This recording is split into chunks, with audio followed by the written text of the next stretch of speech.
आदरणीय प्रधानमंत्री श्री नरेंद्र मोदी जी के मार्गदर्शन में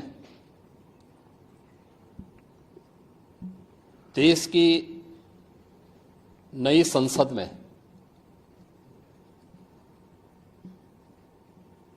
माननीय वित्त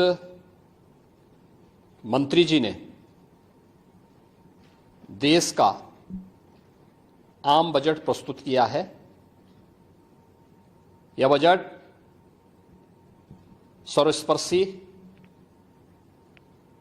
सर्वसमावेशी, विकासोन्मुख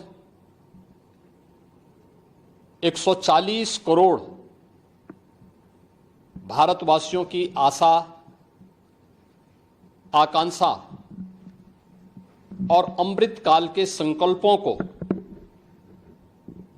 पूरा करने वाला सिद्ध होगा।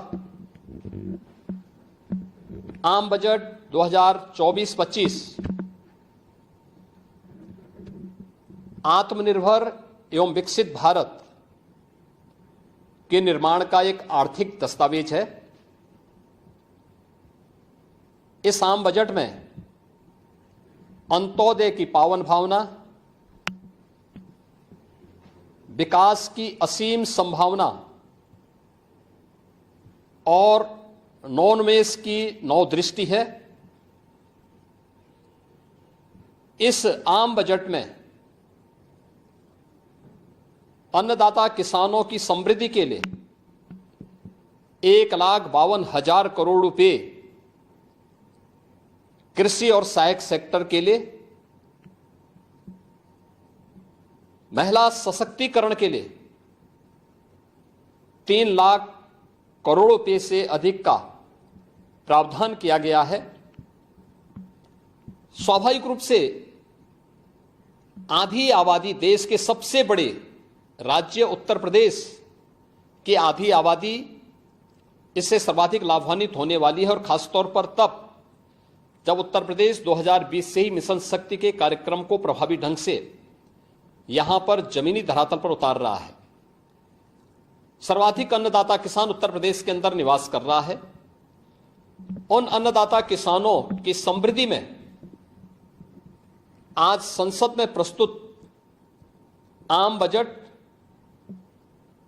बड़ी भूमिका का निर्वहन करने वाला है। युवाओं के लिए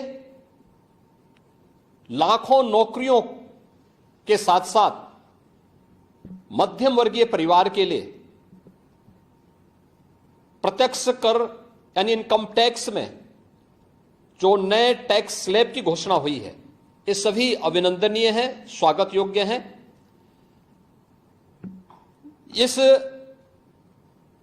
पूरे बजट को अगर मैं कह सकता हूं कि यह बजट भारत को $5 ट्रिलियन की इकोनॉमी में बदलने के संकल्प के साथ ही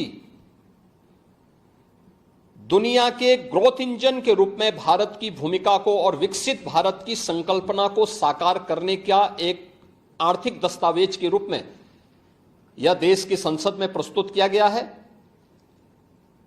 इस 140 करोड़ जनता जनार्दन के लिए समर्पित उनकी आशा, उनकी आकांक्षा और अमृत काल के संकल्पों को पूरा करने वाले इस बजट के लिए मैं आदरणीय प्रधानमंत्री जी के प्रति आभार व्यक्त करता हूं। माननीय केंद्रीय वित्त मंत्री माननीय श्रीमती निर्मला सीतारमण जी को और उनकी पूरी टीम का मैं अभिनंदन करता हूं। मध्यम वर्ग को राहत देने के लिए इस आम बजट में जो उपाय किए गए उसको लेकर क्या कहना है? देखिए, मध्यम वर्गीय परिवार में टैक्स के बारे में सबसे बड़ी छूट आज उपलब्ध हुई है, और यह लंबे वर्ष समय से यह मांग चली आ रही थी। 3 लाख तक के प्रत्यक्ष कर यानी इनकम टैक्स में कोई भी टैक्स नहीं लगेगा। इसके साथ साथ अन्य जो स्लैब भी दिए गए हैं वे काफी राहत भरे हैं।